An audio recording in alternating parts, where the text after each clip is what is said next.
Hello everyone plus three third sem पिलाମାନେ ଯାହାର MDC history ଯେନ୍ଟାକି ତୁମର ଇଣ୍ଡିଆନ୍ ନଲେଜ ସିଷ୍ଟମ ଅଛେ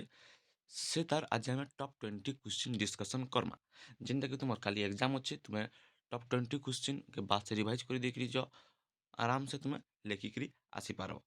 ତ ଟପ୍ 20 କ୍ୱେଶ୍ଚିନ୍ ଆଜିର ଭିଡ଼ିଓରେ ଆମେ ଡିସ୍କସନ୍ କର୍ମା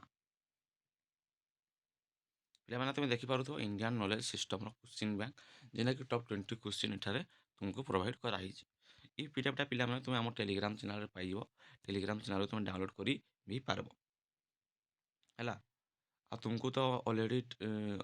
ଇଣ୍ଡିଆନ୍ ନଲେଜ ସିଷ୍ଟମର ତୁମକୁ ରିଭାଇଜ ଲାଗି ଦିଆହେଇଛେ ୟୁନିଟ୍ 1 ୟୁନିଟ୍ 2 ୟୁନିଟ୍ 3 ୟୁନିଟ୍ 4 ଚାରିଟା ୟୁନିଟ୍ ତୁମର ଇଣ୍ଡିଆନ୍ ନଲେଜ ସିଷ୍ଟମର ୟୁନିଟ୍ ୱାଇଜ୍ ଚାରିଟା ୟୁନିଟ୍ ତୁମକୁ ଆମର ଗ୍ରୁପରେ ପ୍ରୋଭାଇଡ଼ କରାହେଇଛେ ରିଭାଇଜ ଲାଗି ଏକ୍ଜାମ୍ ପ୍ରପୋଜ ରିଭାଇଜ ଆଉ ତୁମେ ବେସିକାଲି ନୋଟ୍ସ ପ୍ରପରରେ ବି ତୁମେ ପଢ଼ିପାର ଯେହେତୁ ତାର ବୁକ୍ ପିଡ଼ିଏଫ୍ ସେତେବେଳେ ଆଭେଲେବୁଲ୍ ନେଇ ଥାଇ ତ ଏଖାନେ ବୁକ୍ ପିଡ଼ିଏଫ୍ ବି ଆଭେଲେବୁଲ୍ ହେଇଗଲାନ ବୁକ୍ ଏଖାନେ ବୁକ୍ ଆଉ ପଢ଼ିପାରବ କେତେ ହେଡ଼େ ବଡ଼ ବୁକ୍ ପଢ଼ବ କି ଆଉ ତ ହାତେ ତୁମର ରହିଲା ଆଉ 12-13 ଘଣ୍ଟା ସମୟ ତ ତୁମେ ମାନେ କେନ୍ତା କରବ ଯେନ୍ ଯେତ୍କି ଆମେ ୟୁନିଟ୍ ୱାଇଜ୍ ଦିଆହେଇଛି ତୁମର ଇଣ୍ଡିଆନ୍ ନଲେଜ ସିଷ୍ଟମର ବହୁତ ଇଜି ୱେରେ ବହୁତ ଭଲ ଭାବରେ ଦିଆହେଇଛି ତୁମକୁ ୟୁନିଟ୍ ୱାଇଜ୍ ରିଭାଇଜ୍ କରବାରେ ଗୋଟେ ବି ପଏଣ୍ଟ ଛଡ଼ା ନେଇ ତୁମ ସିଲାବସ୍ନେ ଯେତ୍କି ଅଛି ସବୁ ଇନକ୍ଲୁଡେଡ଼ ଅଛି ସବୁ ବୁଝିପାର ବୁଝିଦେଲ ହେଟା ରିଭାଇଜ୍ କରିଦେଲ ତ ଏକ୍ଜାମ୍ରେ ପଢ଼ିଲାରେ ତୁମେ ସେଟା ଆରାମସେ ଲେଖିପାରବ ତ ଯେନ୍ମାନେ ବି ଆମର ଯେନ୍ ତୁମର ଇଣ୍ଡିଆନ୍ ନଲେଜ ସିଷ୍ଟମର ୟୁନିଟ୍ ୱାଇଜ୍ ଯେନ୍ ତୁମକୁ ପ୍ରୋଭାଇଡ଼ କରାଯାଇଥିଲା ପିଡ଼ିଏଫ୍ ସେଟା ନେଇ ଦେଖି ସେମାନେ ବି ସେଟା ଦେଖିକିରି ରିଭାଇଜ୍ କରିଦିଅ ଆଉ ଆଜି ଯେନ୍ ବି ଟପ୍ 20 କ୍ୱେଶ୍ଚିନ୍ ଦଉଛେ ତୁମକୁ ଏଖେନୁ ତୁମେ ଟପ୍ 20ଟା 20 କ୍ୱେଶ୍ଚିନ୍ ତୁମକୁ ପ୍ରାକ୍ଟିସ୍ କରିକି କେତେ ବେଲ୍ ଲାଗ୍ବା ଆଉ ମିନିମମ୍ ହାର୍ଡ଼ଲି 2-4 ଘଣ୍ଟା କଥା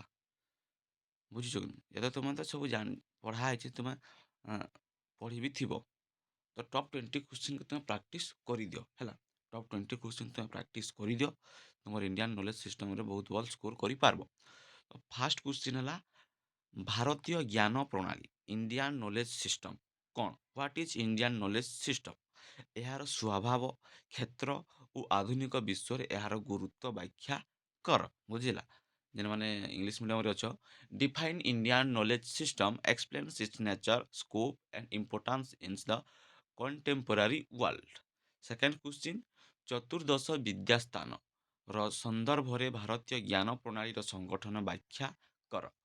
ମାନେ explain the organisations of Indian knowledge system with special reference two ଚତୁର୍ଦ୍ଦଶ ବିଦ୍ୟାସ୍ଥାନ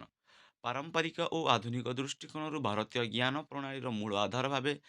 ବେଦମାନଙ୍କର ଗୁରୁତ୍ୱ ଆଲୋଚନା କର ବେଦର ପ୍ରମୁଖ ବିଭାଗ ମନ୍ତ୍ର ବ୍ରାହ୍ମଣ ଆରଣ୍ୟକ ଓ ଉପନିବେଶର ବ୍ୟାଖ୍ୟା କର ଚାରିଟି ଉପବେଦର ଉପରେ ଏକ ନିବନ୍ଧ ଲେଖ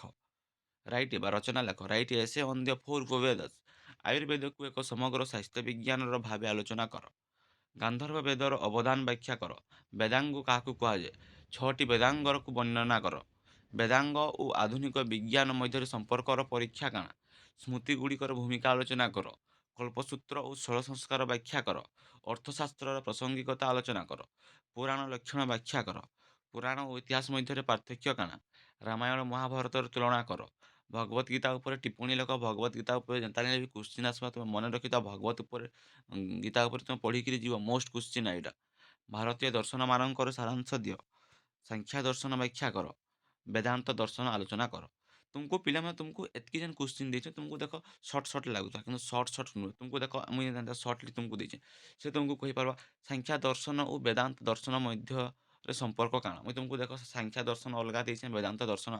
ଅଲଗା ଦେଇଛେ ତୁମକୁ ଯଦି କ୍ୱେଶ୍ଚିନ୍ ମିଶାଇକିରି ଦେବା ଭଗବତ ଗୀତା ଉପରେ ବେଦାନ୍ତ ଦର୍ଶନ କ'ଣ ପ୍ରଭାବ ପକାଇଛି କି କାଣା ଯଦି ନା ମାନେ ମିକ୍ସ କ୍ୱେଶ୍ଚିନ୍ ଦେଲା ଆରେ ବି ତୁମେ ସେଇ ହିସାବରେ ତୁମେ ଲେଖବ ତୁମକୁ ଡାଇରେକ୍ଟଲି ନି ହେଲେ ବି ଇନଡାଇରେକ୍ଟଲି କ୍ୱେଶ୍ଚିନ୍ ପଚରାବା ତ ତୁମେ ଏତିକି କ୍ୱେଶ୍ଚିନ୍ ପ୍ରାକ୍ଟିସ୍ କରିକିରି ଯାଅ ତୁମର Indian knowledge system MDC paper ବହୁତ ଭଲ ଯିବା ଆଉ ଯେତିକି ପିଡ଼ିଏଫ୍ ଦିଆ ହେଇଥିଲା ମୁଁ ଆଗରୁ ତ ତୁମକୁ ପିଡ଼ିଏଫ୍ ଦେଇଦେଇଥିଲି ଟେଲିଗ୍ରାମ ଚ୍ୟାନେଲରେ ତୁମେ ସେଟାକେ ବି ପଢ଼ିକିରି ଯେନ୍ମାନେ ବି ପଢ଼ିଛ ତ ବହୁତ ଭଲ କଥା ବହୁତ ଭଲ ସ୍କୋର ବି କରିପାର ଯେନ୍ ପିଡ଼ିଏଫ୍ ଆଉ ଯେନ୍ମାନେ ନି ଦେଖି ଆଜିର ଭିତରେ ତୁମେ ସେ ପିଡ଼ିଏଫ୍ ଦେଖିଦିଅ ଟେଲିଗ୍ରାମ ଚ୍ୟାନେଲରେ ହିଁ ସେ ପିଡ଼ିଏଫ୍ ଅଛି ତ ଯେନ୍ମାନେ ଆମ ଟେଲିଗ୍ରାମ ଚ୍ୟାନେଲରେ ଜଏନ୍ ହେଇ ଟେଲିଗ୍ରାମ ଚ୍ୟାନେଲରେ ଜଏନ୍ ହେଇଯାଅ ଆଉ ତୁମର ଇଣ୍ଡିଆନ୍ ନଲେଜ ସିଷ୍ଟମର ପିଡ଼ିଏଫ୍ ଆରାମସେ ପଢ଼ିକିରି ଯିବ। ଆଉ ତୁମର ଯେନ୍ତା ବି 4th ସେମିଷ୍ଟାର ଲାଗି ବି ଆମର ସେଠାନେ ଏଖାନେ ନୋଟ୍ସ ପିଡିଏଫ୍ ବି ସେୟାର କରବାର ଷ୍ଟାର୍ଟ ହେଇଗଲାନ। ତ ଯେନ 4th ସେମିଷ୍ଟାର ଲାଗି ବି ଆମେ ତୁମର ଏକ୍ଜାମ ଲାଗି ଆମେ ପ୍ରିପାରେସନ୍ ସେନେ ଷ୍ଟାର୍ଟ କର୍ମା। ତ ଟେଲିଗ୍ରାମ ଚ୍ୟାନେଲ୍ ସାଙ୍ଗେ ଯୁଡ଼ି ରହ। ଆଉ ଯେନ୍‌ମାନେ ଆମର ଚ୍ୟାନେଲ୍‌କେ ସବସ୍କ୍ରାଇବ୍ ନି କରି ଆମର ଚ୍ୟାନେଲ୍‌କେ ବି ସବସ୍କ୍ରାଇବ୍ କରିଦିଅ ତୁମର 4th ସେମିଷ୍ଟାରର ଏଖାନେ ଆଗାମୀ ଦିନରେ ତୁମର 4th ସେମିଷ୍ଟାରର ଭିଡ଼ିଓ ପାଇବାର ଲାଗି। ଆଉ ତୁମର ସାଙ୍ଗମାନଙ୍କର ସାଙ୍ଗେ ଭିଡ଼ିଓଟା ସେୟାର କରିଦିଅ। ବହୁତ ମାତ୍ରାରେ ଯେହେତୁ କମ୍ ଟାଇମ୍ ଅଛି ସେମାନେ ବି ଏମଡିସି ଇଣ୍ଡିଆନ୍ ନଲେଜ୍ ସିଷ୍ଟମର